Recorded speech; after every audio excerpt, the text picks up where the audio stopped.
ಎಲ್ಲರಿಗೂ ನಮಸ್ತೆ. Welcome to Jahnavi kitchen. ನಾನಿವತ್ತು ಒಂದು ಎಗ್ಗಲ್ಲಿ ಒಂದು ಒಳ್ಳೆ ರೆಸಿಪಿ ಮಾಡಿ ತೋರಿಸ್ತೀನಿ. ಇದು ತುಂಬಾ ರುಚಿಕರವಾಗಿರುತ್ತೆ. ಇದನ್ನು ನೀವು ಸೈಡ್ ಡಿಶ್ ಆಗಾದರೂ ಯೂಸ್ ಮಾಡ್ಕೊಳ್ಬೋದು, ಇಲ್ಲಾಂದರೆ ಅನ್ನ ಜೊತೆ ಇದನ್ನು ಕಲಿಸ್ಕೊಂಡು ಕೂಡ ತಿನ್ಬೋದು. ತುಂಬಾ ರುಚಿಯಾಗಿರುತ್ತೆ. ಇದನ್ನು ಯಾವ ರೀತಿ ಮಾಡೋದು ಅಂತೇಳಿ ನೋಡೋಣ.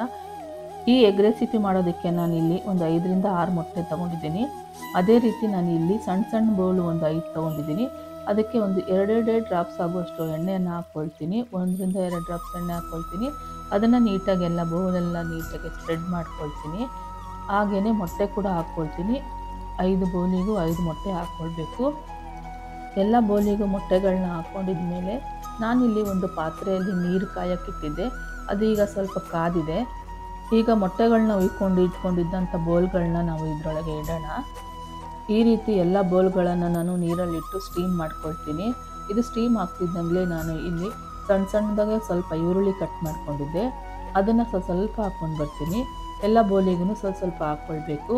ಹಾಗೆಯೇ ಇದ್ರ ಜೊತೆಗೆ ನಾನು ಟೊಮೊಟೊ ಕೂಡ ಹೀಗೇನೆ ಸ್ವಲ್ಪ ಹಾಕ್ಕೊಂಡು ಬರ್ತೀನಿ. ಟೊಮೊಟೊ ಆದ ನಂತರ ನಾನಿಲ್ಲಿ ಹಸಿಮೆಣಸಿನ್ಕಾಯಿನ ಸಣ್ಣ ಸಣ್ಣದಾಗಿ ಕಟ್ ಮಾಡ್ಕೊಂಡಿದ್ದೆ. ಅದನ್ನು ಕೂಡ ಸ್ವಲ್ಪ ಹಾಕ್ಕೊಂಡು ಬರ್ತೀನಿ. ಹಸಿಮೆಣಸಿನ್ಕಾಯಿ ಆದ ನಂತರ ಒಂದು ಸ್ವಲ್ಪ ಕೊತ್ತಂಬರಿ ಸೊಪ್ಪು ಕೂಡ ಹಾಕ್ಕೊಂಡು ಬಿಡ್ತೀನಿ. ಇದೀಗ ನೀಟಾಗಿ ಸ್ಟೀಮ್ ಆಗಿದೆ. ಇದನ್ನು ನಾವೀಗ ತೆಕ್ಕೊಳ್ಬೇಕು. ತೆಕ್ಕೊಳ್ಳೋದಕ್ಕೆ ಮುಂಚೆ ಒಂದು ಸ್ವಲ್ಪ ಉಪ್ಪು ಹಾಕ್ಕೊಳ್ತೀನಿ. ಒಂದು ಚಿಟಿಕೆ ಎಲ್ಲದಕ್ಕೂ ಉಪ್ಪು ಹಾಕ್ಕೊಂಡು ಇದನ್ನು ತೆಕ್ಕೊಳ್ತೀನಿ. ನೋಡಿ ಈಗ ಇದು ಎಷ್ಟು ನೀಟಾಗಿ ಬರುತ್ತೆ ಅಂಥೇಳಿ. ಸ್ವಲ್ಪ ಕೂಡ ಬೋಲಿಗೆ ಮೆತ್ಕೊಳ್ಳೋದಿಲ್ಲ. ನೀಟಾಗಿ ಇದು ತೆಕ್ಕೊಳ್ಬೋದು. ತುಂಬಾ ಈಸಿಯಾಗಿ ಬರುತ್ತೆ ತೆಕ್ಕೊಳ್ಳೋದಕ್ಕೆ. ನೋಡಿ ಎಷ್ಟು ಚೆನ್ನಾಗಿ ಬರುತ್ತೆ ಅಂಥೇಳಿ. ಎಷ್ಟು ನೀಟಾಗಿ ಓಪನ್ ಮಾಡ್ಕೊಳ್ಬೋದು. ಈ ರೀತಿನೇ ಎಲ್ಲದೂ ತೆಗೆದು ನಾನು ಒಂದು ಪ್ಲೇಟಿಗೆಲ್ಲ ಇಟ್ಕೊಂಡು ಬಿಡ್ತೀನಿ. ಈಗ ನಾನು ಇದನ್ನು ಯೂಸ್ ಮಾಡಿಕೊಂಡು ಒಳ್ಳೆ ಒಂದು ಟೇಸ್ಟಿಯಾದ ಗ್ರೇವಿಯನ್ನು ಮಾಡ್ತೀನಿ. ಅದಕ್ಕೆ ಮುಂಚೆ ಸ್ಟವ್ ಮೇಲೆ ಒಂದು ಕಡಾಯಿ ಇಟ್ಕೊಳ್ತೀನಿ. 2 ಸ್ಪೂನ್ ಆಗುವಷ್ಟು ಎಣ್ಣೆ ಹಾಕ್ಕೊಳ್ತೀನಿ. ಎಣ್ಣೆ ಕಾದ ನಂತರ ಇಲ್ಲಿ ಸಣ್ಣಗೆ ಹೆಚ್ಕೊಂಡಿದ್ದಂಥ ಹಸಿಮೆಣಸಿನ್ಕಾಯನ್ನು ಹಾಕ್ಕೊಳ್ತೀನಿ. ಹಾಗೆಯೇ ಅದ್ರ ಜೊತೆಗೆ 1 ಸ್ಪೂನ್ ಆಗುವಷ್ಟು ಬೆಳ್ಳುಳ್ಳಿ ಶುಂಠಿ ಪೇಸ್ಟ್ ಹಾಕ್ಕೊಳ್ತೀನಿ. ಹಾಕ್ಕೊಂಡು ಸ್ವಲ್ಪ ಫ್ರೈ ಮಾಡ್ಕೊಳ್ತೀನಿ. ಈಗ ನಾನು ಒಂದು 3 ಈರುಳ್ಳಿ ತೊಗೊಂಡು ಸಣ್ಣದಾಗಿ ಹೆಚ್ಕೊಂಡಿದ್ದೆ. ಇದನ್ನು ಕೂಡ ಹಾಕ್ಕೊಳ್ತೀನಿ. ಹಾಕ್ಕೊಂಡು ಇದನ್ನು ಸ್ವಲ್ಪ ಫ್ರೈ ಮಾಡ್ಕೊಳ್ತೀನಿ. ಇದು ಸ್ವಲ್ಪ ಫ್ರೈ ಆಗ್ತಿದ್ದಂಗೆ ನಾನು ಇಲ್ಲಿ ಒಂದು 3 ಟೊಮೆಟೊ ತೊಗೊಂಡಿದ್ದೆ. ಅದನ್ನು ಸಣ್ಣಕ್ಕೆ ಹೆಚ್ಕೊಂಡಿದ್ದೆ. ಇದನ್ನು ಕೂಡ ಈಗ ಇಲ್ಲಿ ಹಾಕ್ಕೊಳ್ತೀನಿ. ಹಾಕ್ಕೊಂಡು ನೀಟಾಗಿ ಫ್ರೈ ಮಾಡ್ಕೊಳ್ತೀನಿ. ಈಗ ಇದನ್ನು ನಾನು ಫ್ರೈ ಮಾಡ್ಕೊಳ್ತೀನಿ. ನೀಟಾಗಿ ಒಂದು 2 ನಿಮಿಷ ಫ್ರೈ ಮಾಡ್ಕೊಳ್ಬೇಕು. ಟೊಮೆಟೊ ಈರುಳ್ಳಿ ಎಲ್ಲ ಮೆತ್ತಗಾಗಬೇಕು. ಆ ರೀತಿ ನೀಟಾಗಿ ನಾನು ಇದನ್ನು ಬಾಡಿಸ್ಕೊಳ್ತೀನಿ. ಈ ರೀತಿಯೇ ಸ್ವಲ್ಪ ಫ್ರೈ ಮಾಡ್ತಿದ್ರೆ ಸ್ವಲ್ಪ ಮೆತ್ತಗಾಗತ್ತೆ. ಇದು ಸ್ವಲ್ಪ ಮೆತ್ತಗಾದ್ಮೇಲೆ ನಾನಿಲ್ಲಿ ಸ್ಪೈಸಸ್ಗಳನ್ನ ಹಾಕ್ಕೊಳ್ತೀನಿ. ಮೊದಲಿಗೆ 1 ಸ್ಪೂನು ಧನಿಯಾ ಪೌಡರ್ ಹಾಕ್ಕೊಳ್ತೀನಿ. ಹಾಗೆ 1 ಸ್ಪೂನು ಖಾರದ ಪುಡಿ ಹಾಕ್ಕೊಳ್ತೀನಿ.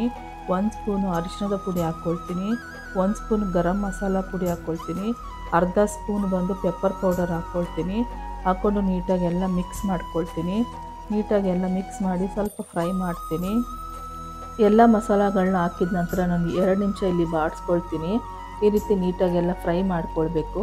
ಇದು ಸ್ವಲ್ಪ ಫ್ರೈ ಆದ ನಂತರ ನಾನಿಲ್ಲಿ 1 ಲೋಟ ಆಗುವಷ್ಟು ಮೊಸರನ್ನು ಹಾಕ್ಕೊಳ್ತೀನಿ. ಈಗ ಇದು ಚೆನ್ನಾಗಿ ಫ್ರೈ ಆಗಿದೆ. ಈಗ ನೋಡಿ 1 ಲೋಟ ಆಗುವಷ್ಟು ನಾನು ಮೊಸರನ್ನು ಇಲ್ಲಿ ಹಾಕ್ಕೊಳ್ತಾ ಇದ್ದೀನಿ. ಮೊಸರನ್ನು ಹಾಕಿದ ನಂತರ ಉರಿನ ಕಮ್ಮಿ ಇಟ್ಕೊಂಡು ಇದನ್ನು ನೀಟಾಗಿ ಮಿಕ್ಸ್ ಮಾಡ್ಕೊಳ್ಬೇಕು. ಎಲ್ಲ ಮಸಾಲಾನು ಹೊಂದ್ಕೊಳ್ಬೇಕು. ಆ ರೀತಿ ನೀಟಾಗೆಲ್ಲ ಒಂದು ಸರಿ ಮಿಕ್ಸ್ ಮಾಡ್ಕೊಂಡು ಬಿಡಬೇಕು. ನೋಡಿ ಈ ರೀತಿ ನೀಟಾಗಿ ಮಿಕ್ಸ್ ಆಗಿ ಎಲ್ಲದಕ್ಕೂ ಹೊಂದ್ಕೊಳ್ಬೇಕು. ಈಗ ಇಲ್ಲಿ ನಾನು ರುಚಿಗೆ ತಕ್ಕಷ್ಟು ಉಪ್ಪನ್ನು ಹಾಕ್ಕೊಳ್ತೀನಿ. ಉಪ್ಪು ಹಾಕ್ಕೊಂಡು ನೀಟಾಗಿ ಮಿಕ್ಸ್ ಮಾಡಿಬಿಡ್ತೀನಿ. ಉಪ್ಪು ಹಾಕ್ಕೊಂಡು ಮಿಕ್ಸ್ ಮಾಡ್ಕೊಂಡ್ಮೇಲೆ ನಾನಿಲ್ಲಿ ಮೊಟ್ಟೆನ ರೆಡಿ ಮಾಡಿ ಇಟ್ಕೊಂಡಿದ್ನಲ್ಲ ಸ್ಟೀಮ್ ಮಾಡಿ, ಅದನ್ನು ನಾನೀಗ ಇಲ್ಲಿ ಹಾಕ್ಕೊಳ್ತೀನಿ. ನೀಟಾಗಿ ಮಸಾಲೆ ಎಲ್ಲ ಫ್ರೈ ಆದಮೇಲೆ ನಾನಿಲ್ಲಿ ಮೊಟ್ಟೆಗಳನ್ನ ಹಾಕ್ಕೊಳ್ತೀನಿ. ಮೊಟ್ಟೆಗಳನ್ನ ಹಾಕ್ಕೊಂಡಿದ ನಂತರ ನಾನು ಹಾಗೆ ಇದನ್ನು ಒಂದು 2 ನಿಮಿಷ ಬೇಯಕ್ಕೆ ಬಿಡ್ತೀನಿ. ಈಗ ನಾನಿಲ್ಲಿ ಕೊತ್ತಂಬರಿ ಸೊಪ್ಪನ್ನ ಹಾಕ್ಕೊಳ್ತೀನಿ. ಕೊತ್ತಂಬರಿ ಸೊಪ್ಪು ಹಾಕಿದ ನಂತರ ನಾನು ಇದನ್ನು ಇನ್ನೊಂದು ಕಡೆ ತಿರುವಾಕೊಂಡು ಬೇಯಿಸ್ಕೊಳ್ತೀನಿ. ಯಾಕಂದರೆ ಇದು ಒಂದು ಕಡೆ ಬೆಂದಿದೆ, ಇನ್ನೊಂದು ಕಡೆ ತಿರುವಾಕೊಂಡು ನೀಟಾಗಿ ಬೇಯಿಸ್ಕೊಳ್ಬೇಕು. ಎಲ್ಲದಕ್ಕೂ ಉಪ್ಪು ಖಾರ ಚೆನ್ನಾಗಿ ಇಟ್ಕೊಳ್ಬೇಕು. ಹಾಗಾಗಿ ನಾನು ಇದನ್ನು ಎಲ್ಲದನ್ನು ತಿರುವಾಕೊಂಡು ಬಿಡ್ತೀನಿ. ನೋಡಿ ಎಷ್ಟು ಚೆನ್ನಾಗಿ ಮೊಟ್ಟೆ ಮಸಾಲ ಗ್ರೇವಿ ರೆಡಿಯಾಗಿದೆ ಅಂತೇಳಿ. ಇದನ್ನು ನೀವು ಅನ್ನಕ್ಕಾದರೂ ಕಲಿಸ್ಕೊಂಡು ತಿನ್ಬೋದು, ಇಲ್ಲಾಂದರೆ ಸೈಡ್ ಡಿಶ್ ಆಗಾದರೂ ಯೂಸ್ ಮಾಡ್ಕೊಳ್ಬೋದು. ಅಥವಾ ಚಪಾತಿ, ಪೂರಿ, ದೋಸೆ, ರೊಟ್ಟಿ ಈ ಥರದಕ್ಕೆಲ್ಲ ತುಂಬಾ ಚೆನ್ನಾಗಿರುತ್ತೆ.